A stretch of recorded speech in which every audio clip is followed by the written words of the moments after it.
வணக்கம். இன்று நாம் தமிழ் மரபின் அற்புதமான செல்வம் திருக்குறள் பற்றி பேசப் போகிறோம். உலக நெறிகளுக்கு வழிகாட்டிய இந்த குறள்களில் காலத்தை கடந்த ஞானம் ஒளிந்திருக்கிறது. வாங்க இந்த புனிதமான பயணத்தை தொடங்கலாம். வரலாற்றின் ஆழத்திலிருந்து ஒரு குறள் 2000 வருஷத்துக்கு முன்னாடி மனித வாழ்வோட அடிப்படைய ஆதாரத்தையே வெறும் 2 வரியில சொன்ன ஒரு ஞானத்தை நோக்கி நாம இன்னைக்கு போக போறோம். ஆமா, வாழ்வோட உயிர் துளி மழை. அது இருந்தா என்ன, இல்லன்னா என்ன ஆகும்? இந்த பரந்த உலகத்தோட தலைவிதியே அது எப்படி தீர்மானிக்குது? இத பத்தி பேசுற ஒரு திருக்குறளை நாம ரொம்ப ஆழமா பார்க்கலாம் வாங்க. திருக்குறள்ல வான் சிறப்பு அதிகாரம் ரொம்ப முக்கியமான அதிகாரம் இது. ஆமா, அதுல 13வது குறள். பார்க்க 2 அடிதான், ஆனா அதுக்குள்ள பிரபஞ்சம், உயிர், பசி, இதுக்கு நடுவில் இருக்க அந்த பிணைப்பு இருக்கே, அதை வள்ளுவர் எப்படி சொல்றாருன்னு பார்ப்போம். ரொம்ப நுட்பமான பிணைப்பு அது. கரெக்ட். மழை இல்லாம போனா எப்படி ஒரு நாகரிகமே கேள்விக்குறியாகும்னு அந்த குறள் சொல்லுது. சரி, வாங்க இந்த ஞானத்தை கொஞ்சம் கொஞ்சமா பிரிச்சு பார்க்கலாம். அந்த குறள் முதல்ல குறளை சொல்லிடுறேன். விண் நின்று பொய்ப்பின் விரிநீர் வியனுலகத்து உள் நின்று உடற்றும் பசி. இதோட நேரடி பொருள் என்னன்னா, வானம் மழை பெய்யாம அதோட கடமையிலேருந்து தவறிட்டா, ஒரு மாதிரி பொய் சொல்லிட்டான்னு வச்சுக்கோங்களேன். அப்போ இந்த தண்ணியால சூழப்பட்ட பெரிய உலகத்துல பசி வந்துரும். அதுவும் சும்மா இல்ல, நிலைச்சு நின்னு உயிர்களை வாட்டி எடுக்கும். ரொம்ப தெளிவா இருக்குல்ல. ஆனா அந்த எளிமைக்குள்ளனா பெரிய ஆழம் இருக்கு. நிச்சயமா. நீங்களே சொல்லுங்களேன், அந்த பொய்ப்பென்கிற வார்த்தை அதுக்கு என்ன அர்த்தம்? அதுதான் ரொம்ப முக்கியம். பொய்த்தல்னா சும்மா நடக்காம போறதுன்னு மட்டும் இல்ல. அதுல ஒரு எதிர்பார்ப்பு இருக்கு, ஒரு நம்பிக்கை, ஒரு நியதி மீறப்படுற மாதிரி ஒரு தொனி. ஓஹோ. ஆமா, வானம் மழை பெய்யறதுங்கிறது உயிர்கள் எதிர்பார்க்கிற ஒண்ணு, இயற்கை கொடுக்கிற ஒரு வாக்குறுதி மாதிரி. சரி, அந்த வாக்குறுதி நிறைவேறலன்னா அது பொய்யாகுது. இது ஒரு இயற்பியல் மாற்றம் மட்டும் இல்ல, இது ஒரு ஒழுங்கு குலைவு, தாளம் தப்புற மாதிரி. புரியுது. அந்த பொய்த்தல் அப்படிங்கிற சொல்லோட தேர்வு மழைக்கும் மனுஷனுக்கும் உள்ள உறவை சும்மா சார்ந்து இருக்கிறதுங்கிறத தாண்டி ஒரு தார்மீக பிணைப்பா வள்ளுவர் பார்த்தாரோன்னு தோணுது. அதாவது வானம் அதோட தர்மத்திலிருந்து தப்புனா, ஆமா, பூமியில அதர்மமான பசி வந்துருங்கிற மாதிரி. இது ரொம்ப ரொம்ப இன்ட்ரெஸ்டிங்கா இருக்கு. பொய்த்தல் ஒரு வாக்குறுதி மீறல். இயற்கை கிட்ட நாம அப்படி எதிர்பார்க்கலாமா, இல்ல இது கவிதை நயமா? எப்படி பார்த்தாலும் அதோட விளைவு பயங்கரமா இருக்கும்னு அழுத்தமா சொல்றாரு. ஆமா. அடுத்து அந்த விரிநீர் வியனுலகத்து, அதாவது நீரால் சூழப்பட்ட பரந்த உலகம், இதுவும் கவனிக்க வேண்டியது இல்லையா? கண்டிப்பா. உலகத்தை சுத்தி இவ்வளவு கடல் தண்ணி இருக்கு, ஆனா வானம் போயிச்சுட்டா அந்த தண்ணியாலே ஒரு பிரயோஜனமும் இல்ல. கரெக்ட். வானத்திலிருந்து வர நல்ல தண்ணி தான் முக்கியம். இந்த பறந்து விரிஞ்ச கடல் நீருக்கும் உள்ள நிக்கிற பசிக்கும் உள்ள அந்த முரண்பாட்டை சொல்றாரோ. பக்கத்திலே கடல் இருந்தாலும் குடிக்க தண்ணி இல்லாத மாதிரி ஒரு நிலைமை. சரியா சொன்னீங்க. அன்ன முரண்பாடு தான் இந்த குறளோட வலிமையே. இவ்வளவு பெரிய உலகம், இவ்வளவு தண்ணி, ஆனா வானம் ஒரு துளி தரலன்னா எல்லாம் நின்னு போயிடும். அப்புறம் அந்த விளைவு பாருங்க, உள் நின்று உடற்றும் பசி. இது சும்மா ஒரு நாள் வர்ற பசி இல்ல. ஆமா, உள் நின்று உள்ளேயே தங்கி. ஆமா, நிலைச்சு நின்னு உடற்றும், வாட்டும், வதைக்கும், சித்திரவதை செய்யும்.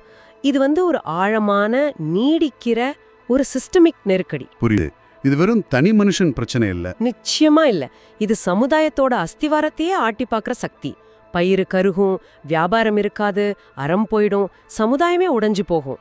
பஞ்சம்னா அது ஒரு நாகரிகத்துக்கே சோதனை காலம். அப்படியா? ஆமா.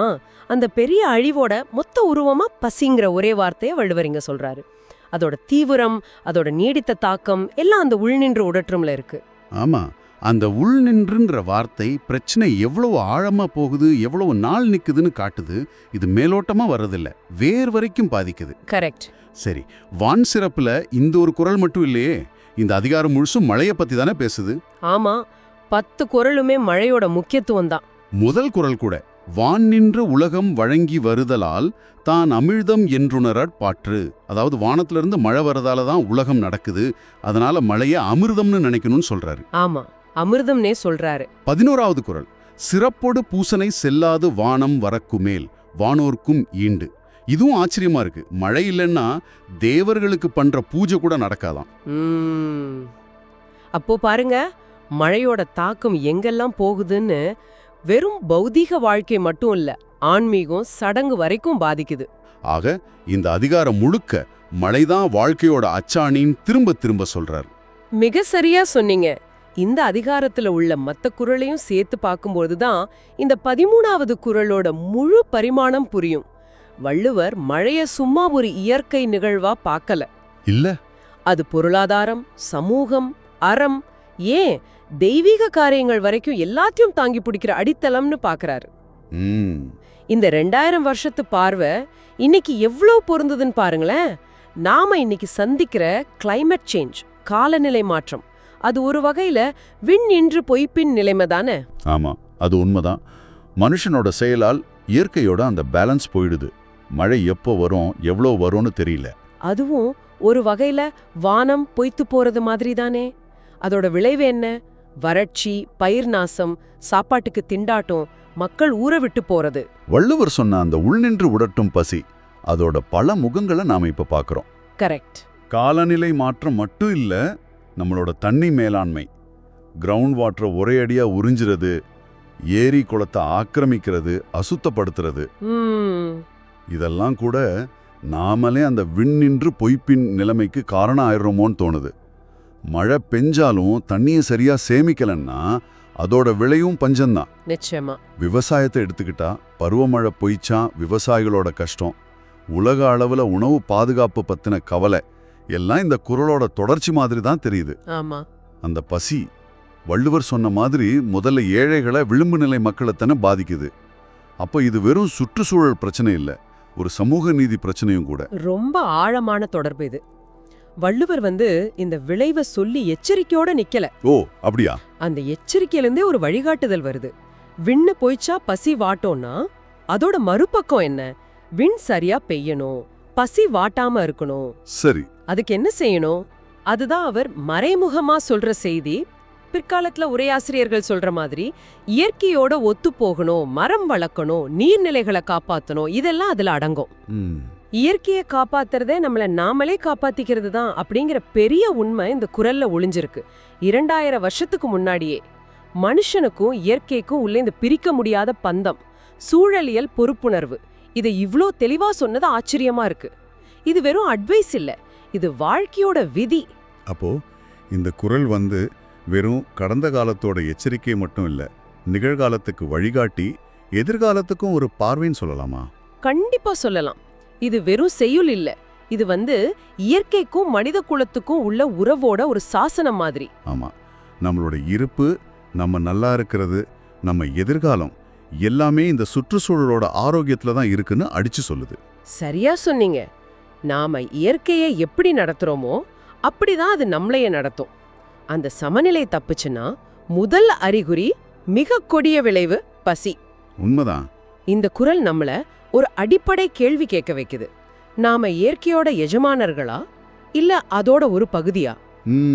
நல்ல கேள்வி. வள்ளுவரோட பார்வை ரொம்ப தெளிவு. நாம இயற்கையை சார்ந்து வாழ்றவங்க, அதோட கருணையில நிக்கிறவங்க.